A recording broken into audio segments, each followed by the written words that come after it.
A Hells Angel defends a pregnant black teen from a racist cop. But what happens next will leave you speechless.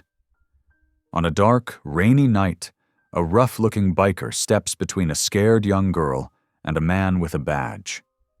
And suddenly, the world turns upside down. 1 second, he's saving her life.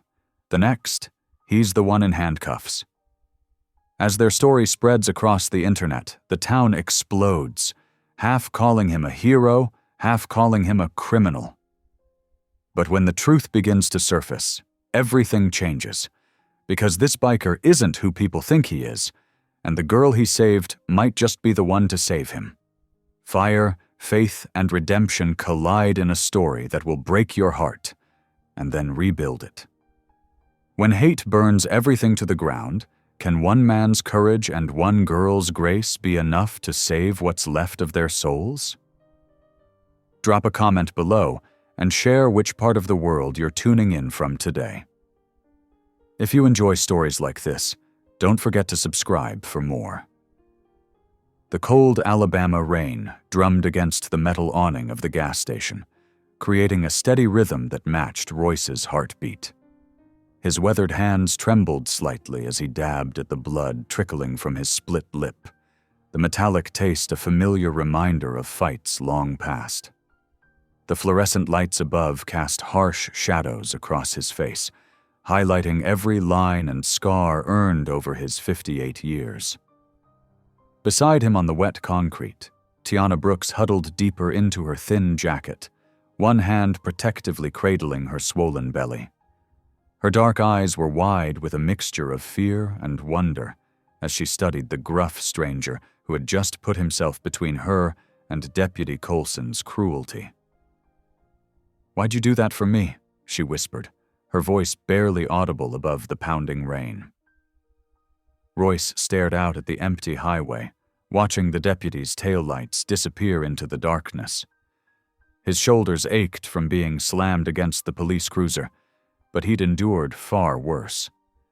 After a long moment, he answered in his gravelly voice, "'Cause no one ever did it for me." The words hung heavy in the damp air between them.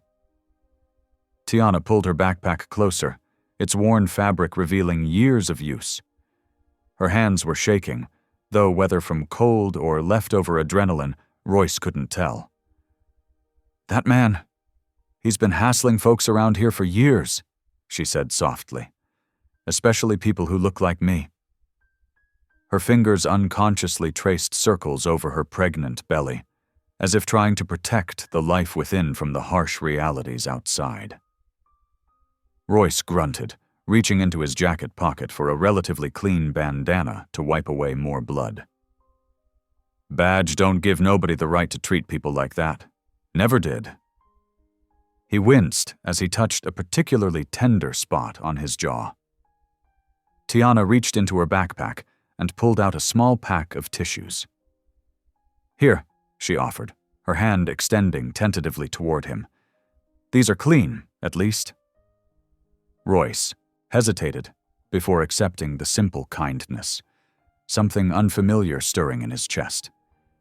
It had been years since anyone had shown him such a basic gesture of concern. "Thanks, kid." "I'm not a kid," she replied, a flash of steel beneath her gentle exterior. "I'm 17, and in case you haven't noticed..." She gestured to her belly with a weak smile. "No, suppose you're not," Royce agreed, his voice softening. He studied her more carefully now, the determined set of her jaw, the way she held herself with dignity despite her circumstances. "Car trouble?" Tiana nodded, glancing at her old sedan with its hazard lights still blinking weakly.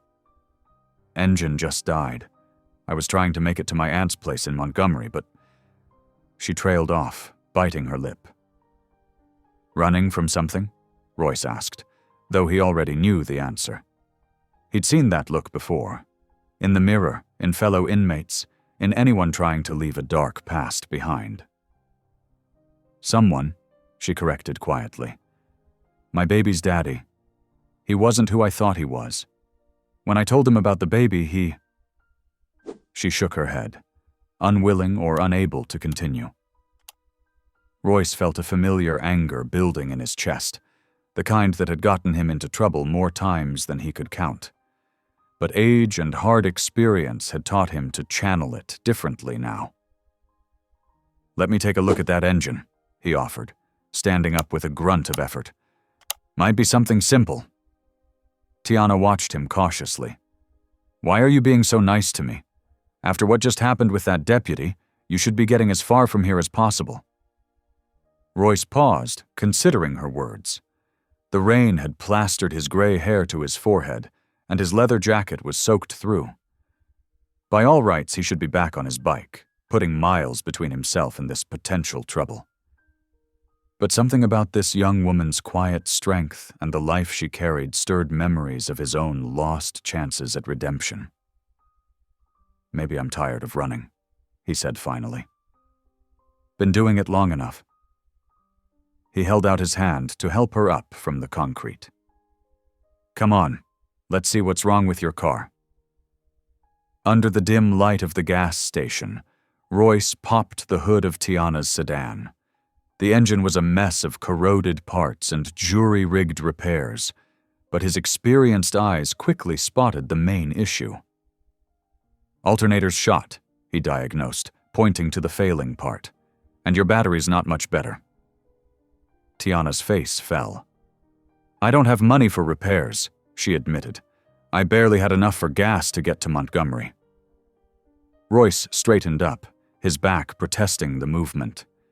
He looked at the young woman standing in the rain, one hand still protectively covering her unborn child, and made a decision that would change both their lives forever, though neither of them knew it yet. "I got some tools on my bike," he said, "and I know a place in town that keeps spare parts. Owner owes me a favor from way back." He paused, weighing his next words carefully. "If you're willing to trust an old biker, I can help you get there safe." Tiana studied him intently, her gaze far older than her years. "The deputy might come back," she warned. "He doesn't like being shown up, especially not by—" She gestured vaguely at Royce's intimidating appearance. "Let him," Royce growled, the old fire flickering in his eyes. "Some things are worth standing up for." He looked pointedly at her belly. "Some people, too." A small smile tugged at Tiana's lips, the first real one he'd seen from her. "My mama always said God works in mysterious ways," she mused. "Never thought he'd send an angel in leather." Royce couldn't help but laugh, a rough sound like gravel under tires. "Angel? Darlin', I'm about as far from an angel as they come." His expression grew serious. "But I know what it's like to need help, and have nobody willing to give it. Sometimes that's all it takes to change a life." The rain continued to fall, but neither of them seemed to notice anymore. In that moment, under the harsh fluorescent lights of a rundown gas station, an unlikely alliance was formed between a fallen biker seeking redemption and a pregnant teenager searching for safety. Neither could have predicted how this chance encounter would reshape their futures, but sometimes the most profound changes begin with the smallest acts of kindness. As Royce walked to his bike to retrieve his tools, Tiana watched him with growing hope. Maybe, just maybe, her mother had been right about faith and guardian angels, even if this one came with tattoos and a troubled past. Pale morning light filtered through dusty Venetian blinds, casting zebra-striped shadows across Royce's weathered face. He blinked awake slowly, his muscles aching from the previous night's confrontation. The cheap motel bed creaked as he sat up, running a calloused hand through his gray hair. The television droned quietly in the background. He'd left it on all night, an old prison habit. But something caught his attention now, making him freeze mid-stretch. His own face stared back at him from the screen. In breaking news, A viral video shows a former motorcycle club member defending a pregnant teenager from alleged police misconduct at a local gas station, the anchor announced. The shaky cell phone footage played, showing Royce standing between Tiana and the aggressive deputy. Royce's heart hammered against his ribs. His first instinct was to run, grab his few belongings and hit the road before anyone could connect him to the incident. He'd spent 15 years behind bars. He couldn't go back. Not now. A knock at the door made him jump. His hand instinctively reached for the knife he no longer carried. "Mr. Dalton?" A deep, gentle voice called from outside. "This is Reverend Joseph Green from First Baptist. Tiana Brooks is with me. May we come in?" Royce hesitated, then walked to the door. Through the peephole, he saw Tiana standing beside a tall, black man in his 60s, wearing a clean but modest suit. The Reverend's kind eyes and calm demeanor radiated sincerity. With a deep breath, Royce opened the door. "Brother Dalton," Reverend Green said warmly, extending his hand. "I hope we're not disturbing your morning." Royce shook the offered hand cautiously. "Just Royce is fine," he mumbled, "and I was about to head out anyway." "Running won't help," Tiana said softly. "The whole town's talking about what you did. They're calling you a hero." Royce scoffed. "I ain't no hero. Never have been." "That's not what the evidence shows." Reverend Green gestured to the television, still playing the viral clip. "What I see is a man choosing to stand up for what's right, regardless of personal cost. That's the very definition of courage." "You don't know me, Reverend," Royce said, his voice rough. "You don't know what I've done." "Perhaps not," Green acknowledged. "But I know what you did last night, and I know that God doesn't make mistakes when He puts people in our path." The Reverend's words hit something deep inside Royce, but he pushed the feeling away. "Look, I appreciate the visit, but—" "Join us for breakfast," Tiana interrupted. "Please? The church runs a soup kitchen on Thursday mornings. It's the least I can do to thank you." Before Royce could refuse, his stomach growled traitorously. He hadn't eaten since yesterday afternoon. "Seems your body's made the decision," Reverend Green smiled. "Come on, son. Breaking bread together never hurt anyone." 20 minutes later, Royce found himself in the church basement, holding a steaming plate of eggs and biscuits. The room buzzed with morning activity. Volunteers serving food, locals chatting over coffee, children darting between tables. He noticed the whispers and stares as he walked with Tiana to find seats. Some faces showed admiration, others suspicion. An elderly woman clutched her purse tighter as he passed. Royce was used to such reactions, but it still stung. "Don't mind them," Tiana said, leading him to a quiet corner. "People talk, but they'll come around." They ate in comfortable silence for a while, until Tiana mentioned her car still needed fixing.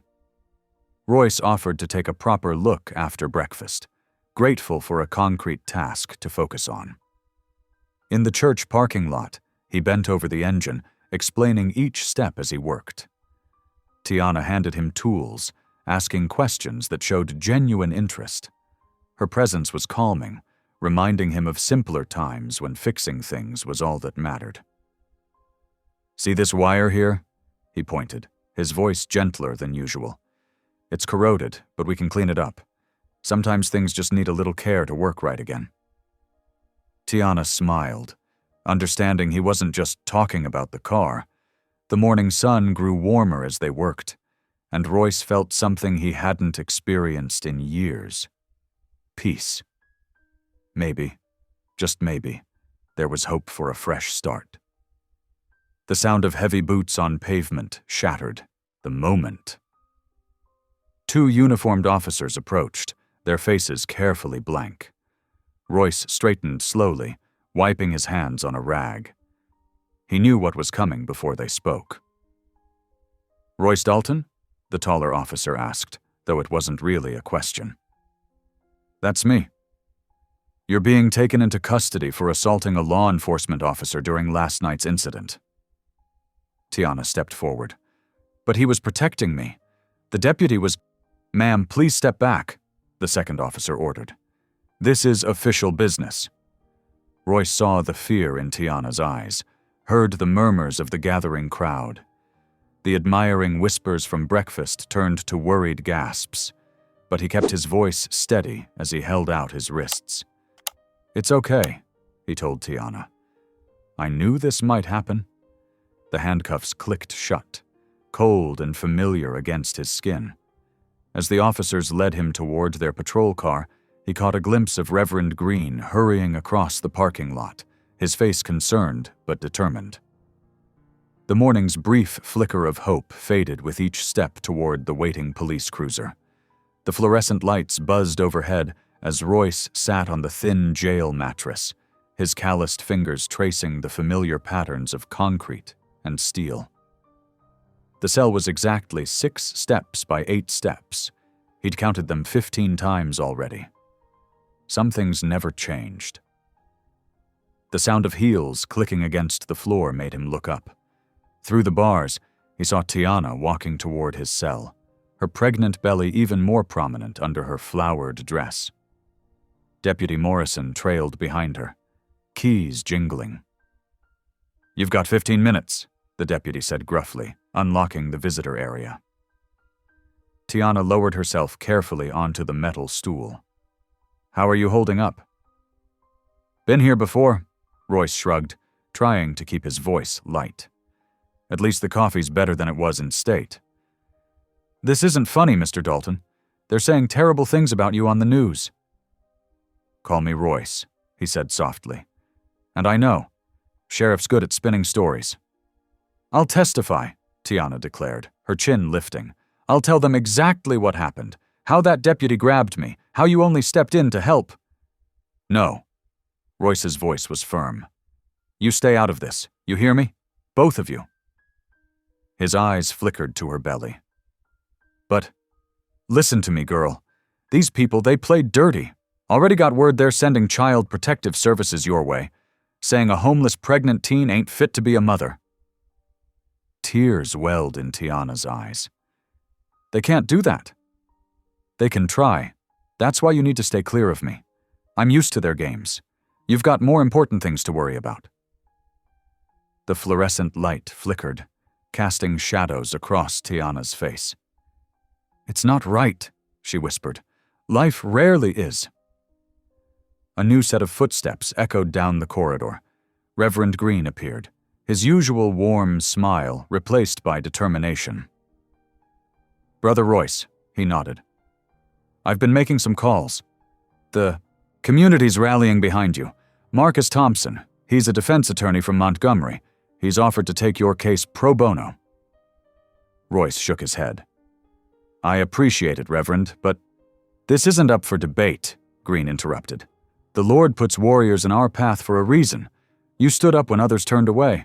Now it's our turn to stand with you. I'm no warrior, Reverend, just an old biker who couldn't mind his own business. Sometimes that's exactly what a warrior looks like. The pastor's eyes crinkled.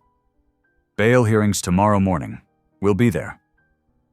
As if on cue, Deputy Morrison returned. Time's up. Tiana struggled to her feet, one hand on her back. We're not giving up on you, Royce, whether you like it or not. He watched them leave, their figures growing smaller down the long corridor. The cell felt colder somehow, emptier. Outside his window, storm clouds gathered over the Alabama sky. The next morning, Royce stood before Judge Matthews in an ill-fitting suit the public defender had scrounged up.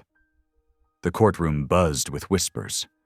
He spotted Tiana and Reverend Green in the front row, along with faces he recognized from the church breakfast. Bail is set at $25,000, Judge Matthews announced, gavel striking wood. Royce's heart sank. Even with a bondsman, that was more money than he'd seen in years. But before he could process it, Tiana was at the clerk's desk, hands shaking as she counted out worn bills from an envelope. My savings, she explained later as they stood outside the courthouse. "Was gonna use it for the baby, but—" "You shouldn't have done that," Royce said gruffly, fighting back emotion. "Too late now."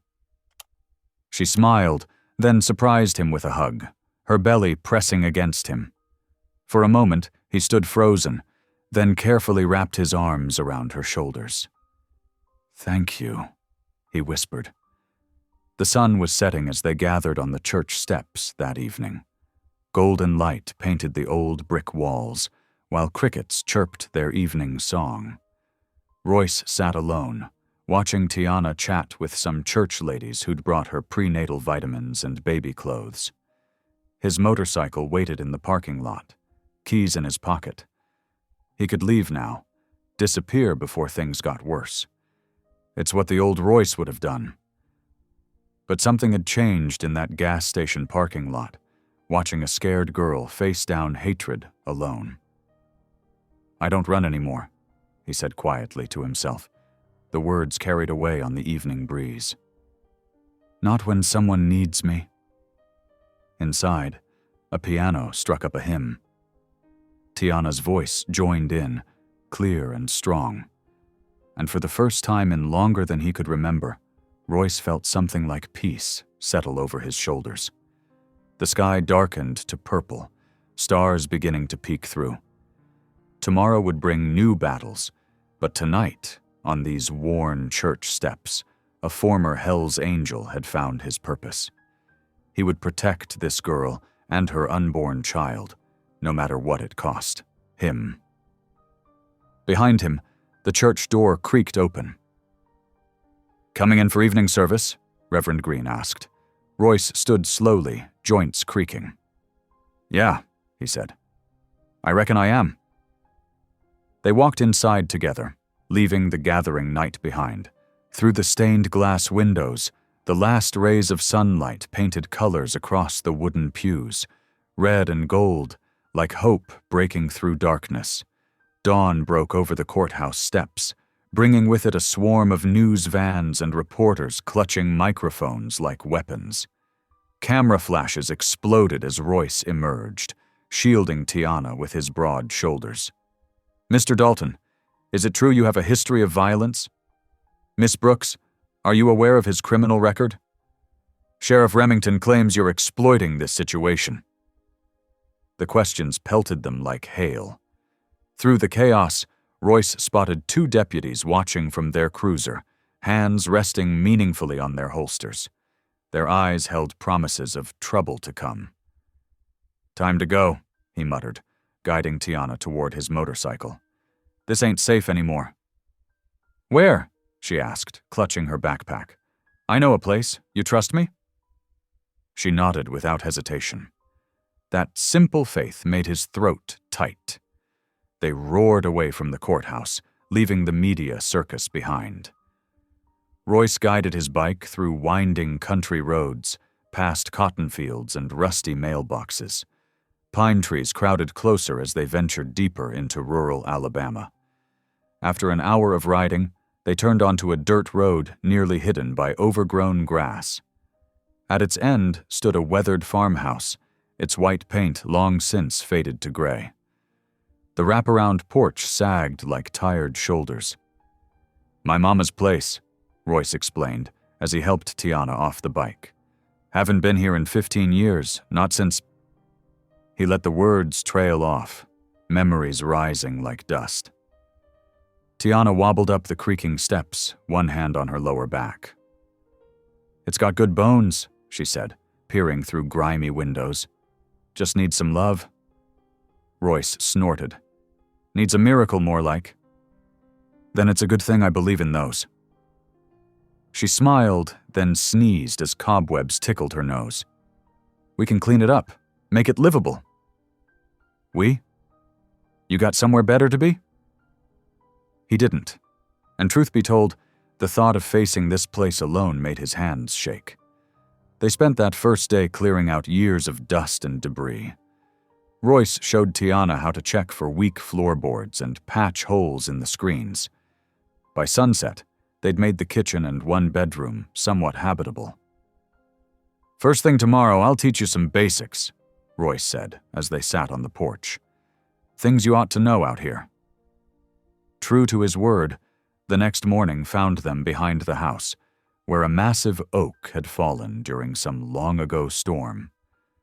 Royce demonstrated how to swing an axe properly, then watched as Tiana tried. Wider stance, he instructed. Let the weight of the blade do the work. She was a quick study, though she tired easily in her condition. By noon, they had a decent pile of firewood. Now for the important part, Royce said, leading her to the stone fireplace. He arranged kindling and smaller sticks in a careful pattern. Fire's life out here. Watch close. Tiana leaned in as he explained about airflow and dry tinder. Soon, flames danced beneath the chimney, warming the musty room. My turn, she said, and he guided her hands through the motions until she could start a fire on her own. They worked through the afternoon, Royce teaching her to identify edible plants in the overgrown garden and how to purify water from the old well. Simple survival skills he'd learned in his wandering years. As evening approached, they heated canned beans over the fire. The flames cast dancing shadows on the walls as wind whispered through broken window panes. Tell me, Royce said softly, what brought you out here alone? Tiana stared into the fire. Mama died when I was 12. Cancer. Daddy couldn't handle it, just left one day. Said he was going to the store. She gave a bitter laugh. Must have been one long shopping trip. Royce's hands tightened on his tin plate. Then Marcus came along, she continued. Sweet-talked me real good. Said we'd get married, have a real family. Her hand drifted to her belly. Soon as I told him about the baby, he was gone too. Guess running away runs in men's blood. Not all men, Royce said, though his own conscience pricked him. Somewhere out there, his daughter was raising his grandkids without him. Another set of broken promises. No, Tiana agreed quietly. Not all men. They ate in companionable silence, the beans tasteless but filling. Outside, crickets began their evening chorus. A cool breeze carried the scent of pine needles through the broken windows. Royce stood to add another log to the fire. The flames leaped higher, casting warm light across Tiana's tired face. She looked so young, yet her eyes held wisdom beyond her years. Maybe, he said gruffly, more to himself than to her. Maybe this old house still has one good thing left in it. Tiana smiled, understanding what he couldn't quite say. Here, in this broken-down farmhouse, 2 damaged souls had found something like peace, something like hope. The fire crackled low, sparks dancing up the chimney like fallen stars finding their way home. Days melted together like watercolors on a canvas. Each morning brought new tasks, new challenges, and small victories in bringing life back to the old farmhouse. Royce woke before dawn, his prison habits still strong, and would find Tiana already up, humming softly as she moved around the kitchen. The roof became their first big project. Royce climbed up with bundles of shingles while Tiana handed tools from the ladder as far up as she dared in her condition. The summer sun beat down mercilessly as they worked, but neither complained. Hand me that hammer, Royce called down one morning, wiping sweat from his forehead. You sure you don't want to take a break? Tiana asked, concern in her voice. Learned in prison. You finish what you start, he replied, then softened his tone. But maybe a 5-minute rest wouldn't hurt. They sat on the porch steps, sharing a jug of cold water. Tiana watched as Royce's weathered hands traced the grain of the wooden railings. These need fixing too, he muttered. Everything needs fixing, Tiana said with a gentle laugh. But we're getting there. The first visitors came 3 days into their work. A pickup truck rumbled down the dirt road, kicking up dust. Royce tensed, his hand instinctively reaching for Tiana's shoulder. But it was just Mrs. Johnson from the church, her truck bed loaded with second-hand furniture. "Reverend Green mentioned y'all might need some basics," she said, helping them unload a worn but sturdy kitchen table, 2 chairs, and some cooking pots. More help trickled in over the next few days. The Wilson family brought boxes of canned goods. Old Mr. Peterson delivered a rocking chair that had belonged to his late wife. But not all visitors came with kindness. One evening, as they were patching holes in the living room walls, a bottle crashed through the window. Glass scattered across the floor like angry stars. "Get out, race traitor!" a voice shouted from the darkness. Royce moved fast, pushing Tiana behind him, but their tormentors had already sped away, leaving only tire tracks and fear. That night, Tiana couldn't sleep. She sat in Mrs. Peterson's rocking chair, her hands protectively cradling her belly as she sang softly. "Amazing grace, how sweet the sound." Royce found her there at midnight, her voice a balm in the darkness. Without a word, he picked up his pocket knife and a piece of pine wood, and began to whittle as she sang. By morning, he had carved a small wooden horse, rough but full of character. He handed it to her awkwardly. "For the little one," he mumbled. Tiana's eyes filled with tears as she traced the tiny horse's mane. "It's beautiful," she whispered. Reverend Green's visit came like sunshine after rain. He arrived one afternoon carrying a worn Bible and a basket of fresh vegetables from his garden. "The Lord works in mysterious ways," he said, looking around at their progress. "Sometimes he sends angels in unexpected packages." Royce snorted. "If you're calling me an angel, Reverend, you need new glasses."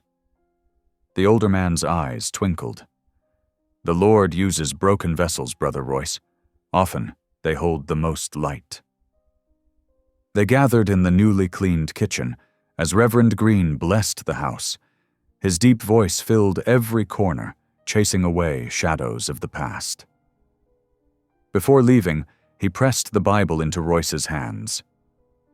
"Sometimes," he said quietly, "the answers we seek are in the questions we're afraid to ask." That evening, as crickets chirped their evening symphony, Tiana found Royce on the porch, the Bible open on his lap. "Want to talk about it?" she asked softly. He was quiet for so long she thought he wouldn't answer. "Then, my wife, Sarah, she had a habit. Pills, I tried to help, but..." He cleared his throat. "I was running drugs for the Angels, got caught. 3-year stretch." Tiana waited, letting him find his words. "Sarah couldn't cope, overdosed 6 months in. I wasn't there to stop her." His voice cracked. "Just like I wasn't there for my daughter after." "You're here now," Tiana said gently. "That counts for something." Royce laughed, but there was no joy in it. "You think God's got forgiveness for someone like me?" "I think," she said carefully, "that forgiveness isn't about being worthy. It's about being willing to receive it." The next morning dawned clear and bright. They started early, attacking the dirt-streaked front porch with scrub brushes and determination. "White," Tiana declared, opening a can of paint, "like a fresh start." They worked side by side, brush strokes steady and sure. The morning sun climbed higher, turning the wet paint into a brilliant gleam. Royce stepped back, surveying their work. The white paint covered years of neglect, making the old wood look almost new, like redemption made visible. "You can't erase the past," he said slowly, "but you can paint over it." Tiana smiled, understanding in her eyes. Together they watched the sunrise paint the sky in colors of hope, while beneath their feet the porch dried white as morning frost. In the distance, a mockingbird called, its song carrying across the pine-scented air. Another day was beginning at the old farmhouse, where 2 souls were learning that sometimes home isn't a place you return to. It's a place you build, one broken piece at a time. The rumble of motorcycles broke the Saturday morning quiet. Royce tensed, stepping onto the porch with wary eyes. 3 familiar bikes kicked up dust on the long driveway. A black Harley-Davidson Softail, a chrome-heavy Indian Chief, and a weathered Triumph Bonneville. "Well, look what the wind blew in," Royce muttered, recognizing his old riding brothers, Jesse, Tank, and Miguel. Tiana appeared beside him, one hand resting protectively on her rounded belly. "Friends of yours?" "Used to be," Royce said, his voice guarded. "Stay behind me." But as the bikers dismounted, their faces split into broad grins. Jesse, tall and lean with graying temples, stepped forward first. "Brother," he called out, arms wide. "We saw that video of you standing up to that deputy. Man, you haven't lost your fire."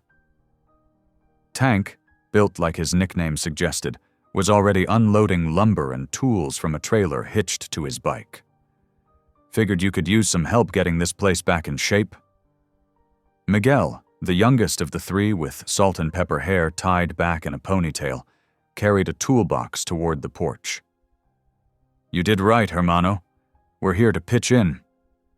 Royce stood frozen, emotion flickering across his weathered face.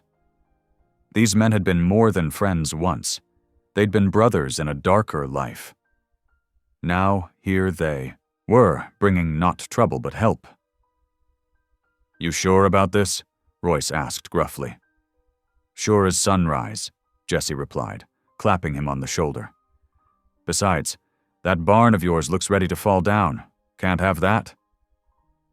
Tiana stepped forward, her natural warmth breaking through any lingering tension. "Well, if y'all are helping, you'll need feeding. I make a mean chicken and dumplings." The bikers' faces lit up at the mention of food. Tank patted his substantial belly. "Now that's what I call Southern hospitality." They worked through the morning, the sound of hammers and saws filling the air. The old barn had been listing dangerously to one side, but under their skilled hands, it began to straighten and strengthen. Miguel, who'd worked construction in his younger days, directed the repairs with expertise. Inside the kitchen, Tiana worked her own magic. The aroma of simmering chicken and fresh rolled dumplings drifted out the windows, making stomachs growl. She listened from the open window as the men shared stories between hammer strikes. "Remember that time in Tulsa?" Jesse laughed. "When Royce talked those 2 rival gangs into a peace deal instead of a shootout?" "Man always did have a way with words when he wanted to," Tank agreed.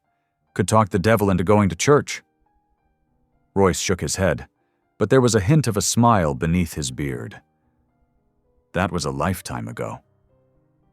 "Maybe so," Miguel said, measuring a board. "But you're still looking out for people who need it. Some things don't change." By midday, more visitors arrived. Women from the church brought casseroles and pies, their initial nervousness around the bikers melting away as they saw the transformation taking place. The Reverend appeared with cold lemonade and more volunteers. "The Lord works through willing hands," he said, watching the community come together. The fence line, which had been more holes than posts, slowly took shape under Tank's direction.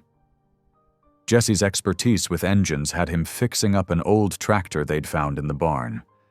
Miguel's carpentry skills transformed broken windows and loose floorboards. As the sun began to set, Tiana called everyone to eat. They gathered on the newly repaired porch, plates balanced on knees, sharing food and laughter. The bikers told stories that made Tiana gasp and giggle, though Royce noticed they carefully edited out the darker details. "Your cooking's better than my mama's," Tank declared, reaching for thirds. "And that's saying something." The weekend brought more helpers. Word had spread about the restoration project, and people drove out from town bringing what they could: furniture, baby clothes, fresh vegetables from their gardens.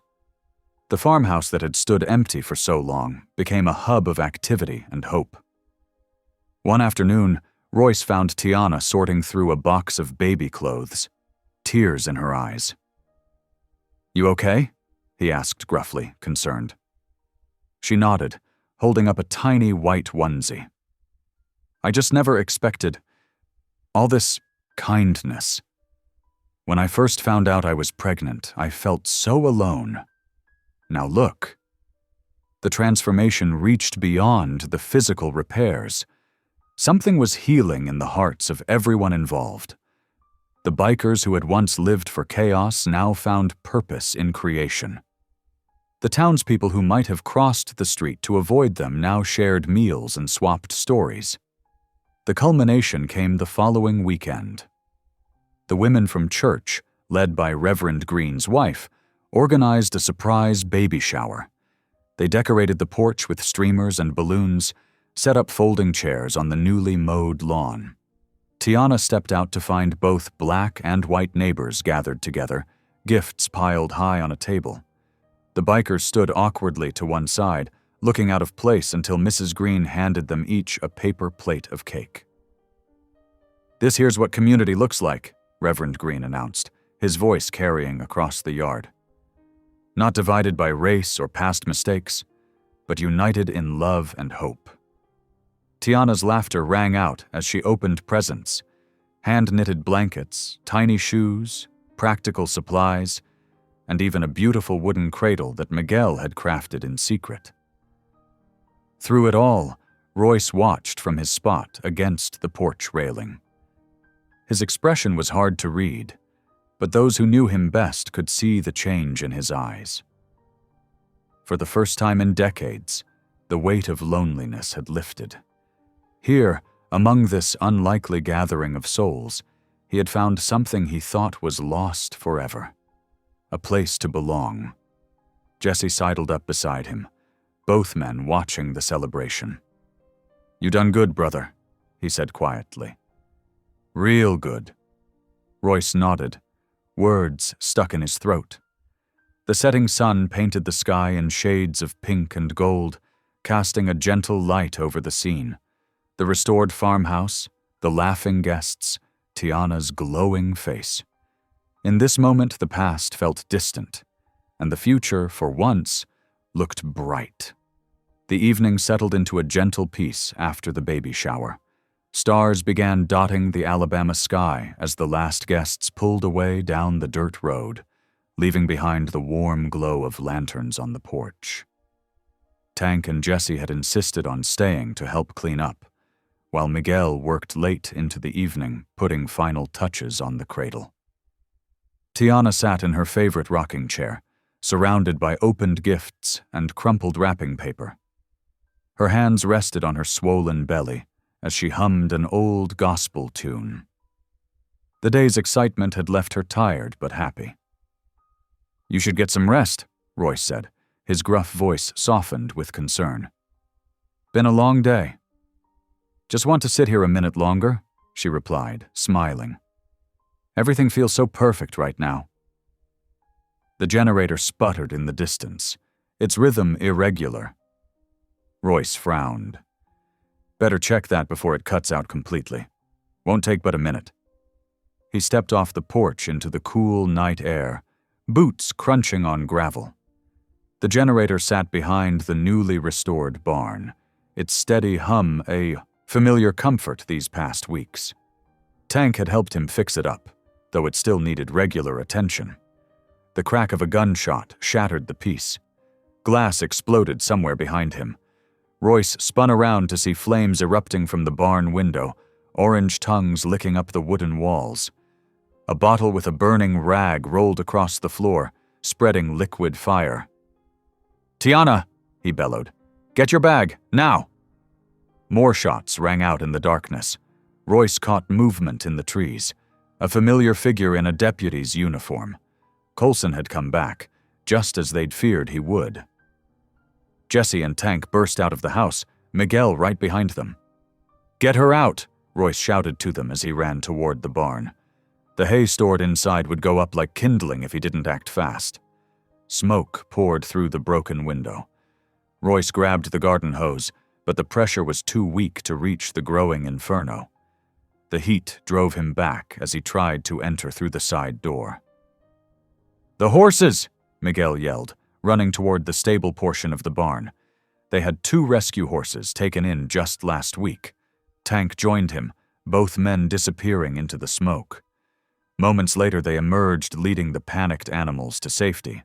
The fire roared higher, feeding on dry wood and fresh hay. Sparks flew into the night sky like angry fireflies. Another shot cracked through the chaos, splintering wood near Royce's head. "Royce!" Tiana's terrified scream cut through the noise. She stood on the porch, clutching her overnight bag. But something was wrong. Her face contorted in pain as she doubled over. Jesse ran to her side. "She's having contractions." "No. Not now. Not like this." Royce's heart hammered against his ribs as he watched their safe haven dissolve into flames and fear. The barn groaned, timbers weakening. "It's gonna collapse!" Tank shouted. "Everyone back!" Royce ran toward the porch just as Tiana stumbled down the steps. Her legs gave out and she fell to her knees in the yard, both hands pressed against her stomach. "The baby," she gasped. "Something's wrong. It's too early." Another shot whistled past. Jesse returned fire into the darkness, providing cover as Royce reached Tiana's side. "My truck," he said, scooping her into his arms. She felt so small, so fragile. "Tank, get her bag." The barn collapsed behind them with a thunderous crash, sending a wave of heat and burning debris into the air. The fire was spreading to nearby trees, turning night into hellish day. Royce carried Tiana to his old pickup truck, trying to move as smoothly as possible despite his own injuries. His arms burned where embers had landed on exposed skin, and smoke filled his lungs. Tank tossed the bag in the back while Jesse and Miguel provided covering fire. Coulson's shots became sporadic, then stopped altogether. They could hear sirens in the distance, too late to save the barn, but maybe enough to catch the deputy. "We'll handle things here," Jesse promised as Royce settled. Tiana into the passenger seat. "Get her to the hospital." Royce gunned the engine, tires throwing gravel as they sped down the dirt road. In his rearview mirror, the burning barn lit up the night sky like the gates of hell themselves had opened. The farmhouse still stood, but for how long? Tiana screamed, her fingers digging into the dashboard. "It hurts! It hurts so bad!" "Hold on, baby girl," Royce said, pushing the old truck as fast as he dared on the winding road. "Just hold on." Words he hadn't spoken in decades tumbled from his lips, desperate prayers mixed with pleas and promises. "Lord, if you're listening, if you ever listened to a man like me, please, please don't let anything happen to her, to the baby. I'll do anything, give anything, just don't let them." Another contraction hit, and Tiana's scream pierced his soul. Royce pressed harder on the accelerator, the truck's engine protesting as they raced through the smoke-filled night. Every second felt like an eternity, every mile stretched impossibly long. The truck's headlights cut through drifting smoke, illuminating the road ahead one curve at a time. Royce's hands gripped the steering wheel so tight his knuckles showed white, every muscle tensed as he navigated the familiar turns that suddenly seemed treacherous and strange. Tiana's breathing came in sharp gasps between contractions. "Royce," she whimpered, "I'm scared." "I know, sweetheart," he said, trying to keep his voice steady despite the fear churning in his gut. "But you're strong. Strongest person I know. We're gonna make it. Just keep breathing. Keep fighting."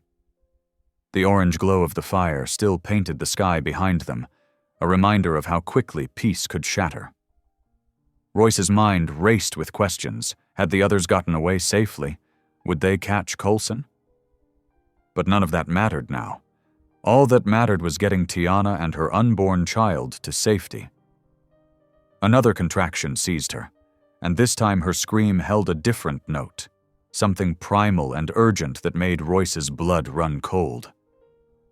The truck roared through the Alabama night, carrying its precious cargo toward help and hope, while behind them their dreams burned against the star-filled sky. Lightning split the sky as Royce's truck bounced down an overgrown dirt track. The headlights caught glimpses of an old stone chapel, its weathered cross barely visible against the stormy darkness. The building stood forgotten at the edge of town, surrounded by tall pines and decades of neglect. "Hold on, Tiana," Royce said, pulling up to the chapel's wooden doors. "Just a little longer." Another contraction seized her, and she curled forward with a cry that tore at his heart. Rain began to fall, fat drops hitting the windshield like bullets. Royce jumped out, his boots splashing in forming puddles as he ran to check the chapel door. The old lock gave way with one solid kick, wood splintering around rusted metal. He hurried back to carry Tiana inside. The chapel's interior smelled of dust and ancient wood. Moonlight filtered through stained glass windows, casting colored shadows across empty pews. Royce carried Tiana to the altar, laying her as gently as possible on the smooth stone surface. "I'm sorry it ain't softer," he said, shrugging off his flannel shirt to make a pillow for her head. "The baby's coming," Tiana gasped, gripping his hand. "It's too fast." Royce's hands shook as he dug through her overnight bag. He found clean towels and a first aid kit, arranging them nearby. His old camp stove came next. He'd packed it without knowing why, but now thanked God he had. Thunder rolled outside as he filled a pot with bottled water and set it to boil. The small flame cast dancing shadows on the chapel walls, making the saints in the windows seem to move. "Royce," Tiana called between contractions, "you should go, before they find us. You've done enough." He knelt beside the altar, taking her small hand in both of his calloused ones. "I ain't leaving. Not this time." Tears he couldn't hold back anymore fell onto her skin. "I spent my whole life running, left everyone who ever needed me. But not tonight. Not you." Lightning flashed again, illuminating Tiana's face as another contraction hit. She screamed, the sound echoing off stone walls that had heard countless prayers, but maybe none quite like this. Royce worked through his panic, remembering what little he knew about childbirth. He positioned clean towels, kept water boiling, wiped Tiana's forehead with a cool cloth. Every cry of pain felt like a knife in his chest. "You're doing great," he said, though he had no idea if that was true. "Just keep breathing, like we practiced." Rain drummed against the chapel roof, a steady rhythm underneath Tiana's labor. Hours passed in a blur of pain and prayer. Royce found himself whispering words he hadn't spoken since childhood, begging God, any God who would listen, to protect this girl and her baby. As the first gray light of dawn crept through the windows, Tiana's cries changed. "It's happening," she gasped. "The baby's coming." Royce positioned himself at the end of the altar, trying to remember everything he'd ever heard about delivering babies. "Push when you need to," he said, his voice surprisingly steady despite his trembling hands. Tiana bore down with a strength that amazed him. Minutes stretched like years until finally, with one last powerful push, new life entered the world. The baby's first cry rang through the chapel just as sunrise painted the stained glass windows in brilliant colors.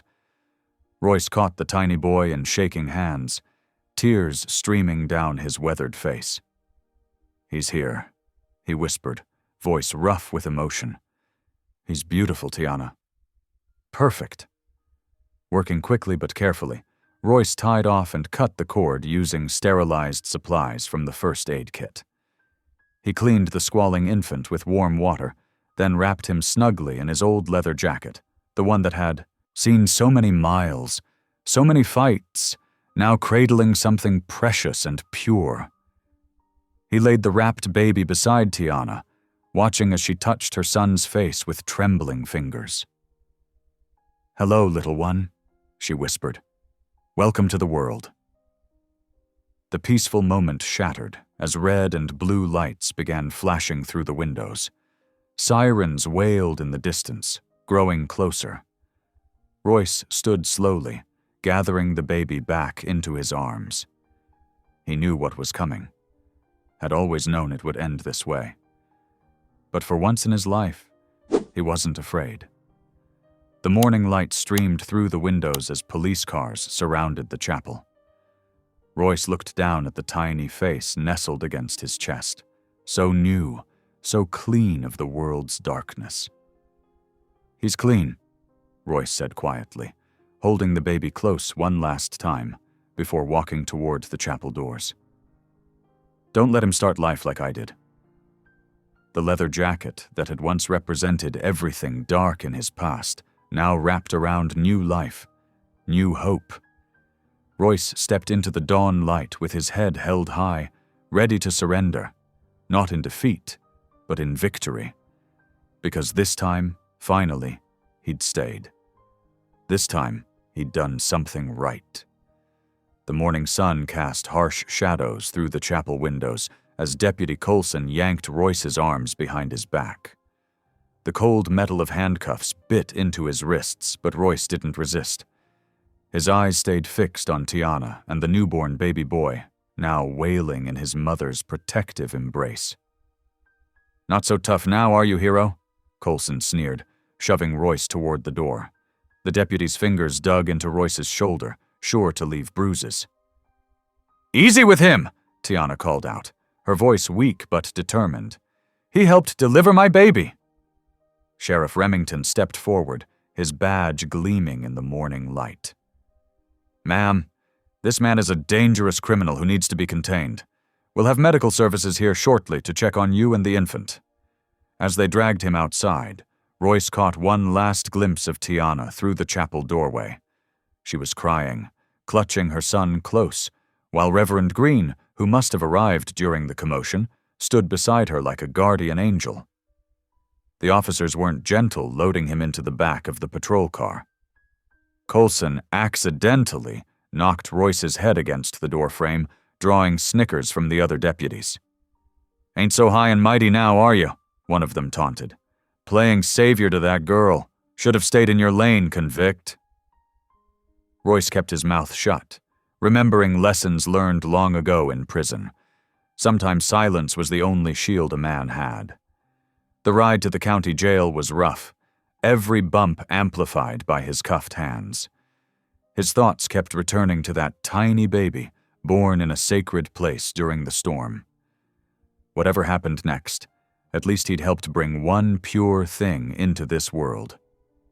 At the jail, they processed him with deliberate slowness, making sure every step was as humiliating as possible. Fingerprints, mugshots, orange jumpsuit, a routine he knew too well. But this time felt different. This time he wasn't here for something he'd done wrong. They threw him in a holding cell, concrete and steel as familiar as an old nightmare. His body ached from the night's events, the fire, the birth, the rough handling. But his mind felt strangely clear. Hours stretched like taffy. Through the small window, he watched the sun climb higher, then begin its descent. Nobody brought him food or water. Nobody told him his charges. The silence was meant to break him, but Royce had known worse. As evening shadows lengthened across his cell floor, footsteps approached. He looked up to see Reverend Green standing there, his kind face creased with emotion. "How's Tiana?" Royce asked immediately. "The baby?" "Both doing well," the Reverend assured him. "They're at the hospital now. That boy's got a healthy set of lungs on him." Royce nodded, relief loosening something tight in his chest. "But son," Reverend Green continued, "that's not why I'm smiling." He pulled out his phone, holding it up to the cell bars. "Have you seen this?" On the small screen, Royce watched footage he didn't know existed, the full, unedited video from that rainy night at the gas station. Someone had captured everything. Deputy Coulson's aggressive questioning of Tiana, the cruel grip on her arm, Royce's calm intervention, the unprovoked attack that followed. The truth, raw and undeniable. "It's everywhere," the Reverend said softly. "Every major news network. Social media can't stop sharing it. Son, you just changed this town." Royce stared at the floor, unsure what to believe. His whole life, he'd been the bad guy, the one people crossed the street to avoid. Now they were calling him a hero? "The protests started this morning," Reverend Green continued. "Peaceful ones, people of all colors standing together outside the courthouse. Civil rights lawyers are flying in from all over. The ACLU wants to take your case." "I didn't do it for any of that," Royce muttered. "No," the Reverend agreed. "You did it because it was right, because you saw someone vulnerable being hurt and you couldn't walk away. That's what makes it matter even more." Through the window, Royce could hear distant chanting. The sound sent chills down his spine. Not of fear this time, but something else. Something that felt almost like hope. "There's more," Reverend Green said. "The state attorney's office just announced they're opening an investigation into the sheriff's department. And Deputy Coulson? He's been suspended pending review." Royce looked up sharply. In all his years, he'd never seen a cop face real consequences. "Things are changing, son. Sometimes it just takes one person willing to stand up, to show others it's possible." The Reverend reached through the bars, gripping Royce's shoulder. "You're not alone anymore. This whole community is behind you now." Later that night, lying on his thin jail mattress, Royce thought about everything that had happened since that rainy night at the gas station. He thought about Tiana's courage, about a baby born in a chapel, about people gathering in the streets demanding justice. For the first time in decades, he didn't feel like a convict wearing his past like a life sentence. He felt like a man who had finally found something worth fighting for, something bigger than himself. The concrete walls still surrounded him, but they felt different now. Less like a cage, more like a temporary stop on a journey that wasn't finished yet. Outside, people were waking up, standing up, speaking up. And somehow, without meaning to, he'd helped light that spark. Royce closed his eyes, remembering the weight of that newborn in his arms. Maybe redemption wasn't about erasing the past. Maybe it was about choosing, moment by moment, to be better than what you were before. To stand for something good, even when it cost you everything. Through his window, he could still hear the faint sounds of protesters. Their voices carried on the night air like a hymn of hope, a promise that tomorrow might be different, that justice might finally have a chance, that one man's choice to do right could ripple out and touch countless lives. For the first time in longer than he could remember, Royce slept without nightmares. 2 weeks dragged by like molasses, each day marked by the slow tick of the jail clock and visits from lawyers discussing his case. But finally, on a bright Tuesday morning, Royce stepped through the heavy metal doors into freedom. The sunlight hit his face like a blessing. He squinted, taken aback by the crowd that had gathered outside the county jail. Dozens of people lined the steps, holding handmade signs and cheering as he emerged. Some faces he recognized from the farmhouse gatherings, others were complete strangers. Camera flashes popped like lightning. Reporters pressed forward, thrusting microphones toward him. "Mr. Dalton, how does it feel to be released? What's your response to the deputy's suspension? Will you be filing a civil rights lawsuit?" Royce kept his head down, pushing through the crowd without a word. His old boots carried him down the courthouse steps with purpose. The media frenzy followed, but he paid them no mind. He had somewhere more important to be. The hospital stood 5 blocks away, its windows gleaming in the morning sun. Royce's heart pounded harder with each step closer. In the lobby, A few people recognized him from the news. They pointed and whispered, but their faces showed respect rather than fear. At the maternity ward desk, a nurse looked up and smiled, actually smiled at him. "Mr. Dalton? They're expecting you. Room 312. The hallway seemed endless. Outside room 312, Royce paused, suddenly nervous. He wiped his palms on his jeans and knocked softly. "Come in," Tiana's voice called. He pushed open the door to find her, sitting up in bed, cradling a tiny bundle wrapped in blue. When she saw him, tears immediately spilled down her cheeks. "You're here," she whispered. "You're really here." Royce crossed the room in 3 strides. His own eyes grew damp as he looked down at the peaceful face nestled against Tiana's chest. The baby was perfect. Tiny fingers, rosebud mouth, skin the color of coffee with cream. "He's beautiful," Royce managed to say, his voice rough with emotion. Tiana smiled through her tears. "I named him Royce Jr., RJ for short. I hope that's okay." Something caught in Royce's throat. He had to turn away for a moment, overwhelmed by the honor of it. This innocent child, carrying his name, not the name that had been dragged through mud and prison yards, but a new version of it. A fresh start. "You want to hold him?" Tiana asked. Carefully, so carefully, Royce took the baby in his arms. RJ stirred but didn't wake, trusting and content. Looking down at that tiny face, Royce felt decades of anger and bitterness start to crack and fall away. A soft knock preceded Reverend Green entering the room. The older man's face glowed with joy at the scene before him. "Now this," he said warmly, "is what grace looks like." The 3 of them gathered around the bed as the Reverend placed one hand on Royce's shoulder and the other on Tiana's. "Let us pray," he said. "Lord, you take broken roads and make straight paths. You turn mourning into dancing. You make all things new." Royce bowed his head, the baby warm against his chest. For the first time since he was a child, prayer didn't feel like empty words. "Maybe," he said quietly when the Reverend finished.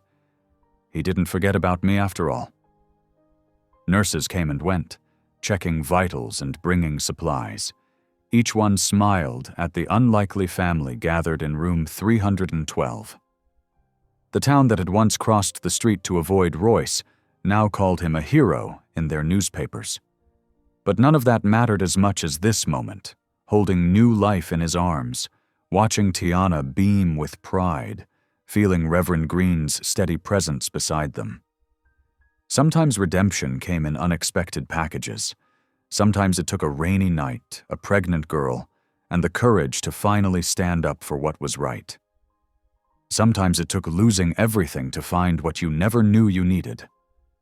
RJ yawned and stretched in Royce's arms, completely unaware that his very existence had already changed so many lives. Outside the window, life went on. Reporters still waited for their story. Lawyers still had battles to fight. Justice still had work to do. But in this quiet hospital room, peace reigned. And for now, that was enough. The story of Royce and Tiana touched hearts far beyond their small Alabama town. News coverage sparked a wave of compassion that poured in from every corner of the country. Checks and letters arrived daily at Reverend Green's church, each one carrying messages of hope and support. "Look at this," Tiana said one morning, holding up an envelope. "A woman from Oregon sent $500 after seeing our story. She says she was once a teenage mother too." Royce's old biker brothers took charge of the rebuilding effort. Jesse coordinated the construction crews, Tank handled the electrical work, and Miguel designed a new layout that doubled the farmhouse's size. Their tattoo-covered arms worked tirelessly under the hot sun, transforming ashes into something beautiful. The new house rose from the charred earth, its white walls gleaming. Wide windows welcomed sunlight into spacious rooms designed to shelter those in need. A wraparound porch offered plenty of space for rocking chairs and quiet conversations. "We're calling it Haven House," Tiana announced during the dedication ceremony. Her voice carried across the gathered crowd, strong and clear.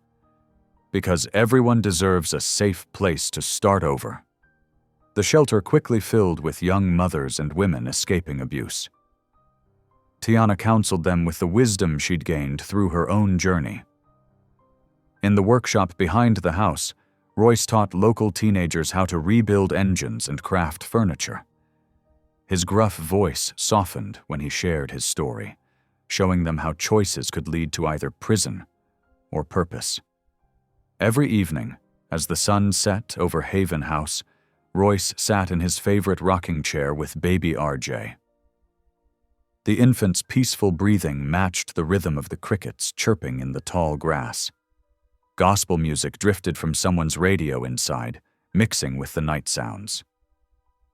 Tiana joined them on the porch, bringing cups of sweet tea. She'd grown stronger, more confident. When she called him Dad, it no longer made Royce flinch. Instead, warmth filled his chest, the feeling of finally belonging somewhere, of being someone's father in more than just name. The warm spring breeze carried the rumble of Royce's Harley as he cruised down another winding southern highway. His leather vest, weathered by sun and rain, no longer bore the fierce symbols of his past. Instead, a simple cross adorned the back, with the words "Heaven's Riders" embroidered in gleaming white thread. 6 months had passed since Haven House opened its doors. In that time, Royce had found a new calling. He traveled from town to town, sharing his story of redemption in places where hope seemed scarce. Today's journey had taken him through 3 states, speaking at a maximum security prison where men with haunted eyes listened to every word. "I was just like you," he'd told them, his gravelly voice echoing off concrete walls. "Thought hate was all I had left. Then a pregnant teenager taught me about grace." Some of the inmates had wiped away tears when he finished.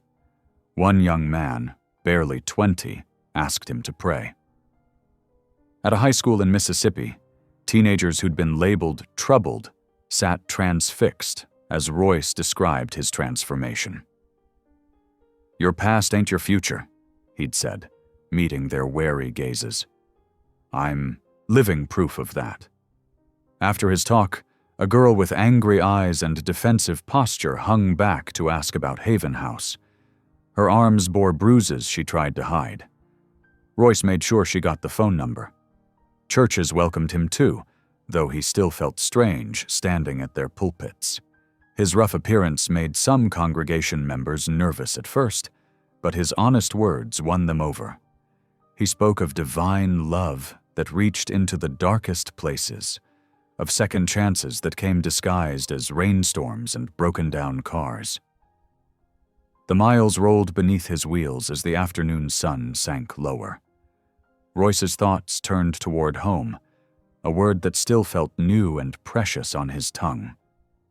The rebuilt Haven House had become more than just a shelter. It was a beacon of hope in the community, a place where broken lives found healing. Tiana had blossomed into a natural leader, her gentle strength guiding other young mothers toward better futures. She'd started taking online college courses, dreaming of becoming a counselor. The other residents looked up to her, drawing inspiration from her journey. As Royce turned onto the familiar dirt road, his heart lifted at the sight of the white farmhouse glowing in the golden evening light. The wraparound porch bustled with activity, women chatting, children playing, and there at the top of the steps stood Tiana with little RJ in her arms. Baby Royce Jr. had grown so much in these months, already trying to walk, his chubby hands reaching for everything in sight. His laughter was the purest sound Royce had ever heard, washing away decades of harsh memories. Reverend Green stood beside them, his kind face creased in a warm smile. The pastor had become family to them all, his wisdom and faith helping guide Haven House through its early days. He raised his hand in greeting as Royce cut the engine. "Welcome home, brother," the Reverend called out. "How was the journey?" "Good souls out there, Joseph," Royce answered, climbing the steps. "Hungry for hope." Tiana stepped forward, and RJ reached for him with excited squeals. "Da-da-da!" The baby's first attempts at daddy still made Royce's heart skip a beat. Taking the child in his arms, Royce held him close, breathing in his sweet baby scent. The setting sun painted everything in shades of gold and pink, like heaven itself was blessing this moment. "You're gonna grow up right, kid," Royce whispered to his namesake. "Better than I ever did." The Reverend's rich voice carried on the evening air. They called him Hell's Angel, but maybe heaven needed one like him after all. As twilight deepened into dusk, the golden light faded softly around Haven House and its gathered family, a living testament to faith, redemption, and love's power to overcome hatred. Thank you for listening. Stories connect us in the most unexpected ways. If you felt that spark today, make sure you're subscribed. I share a new one daily, and the next might change your day.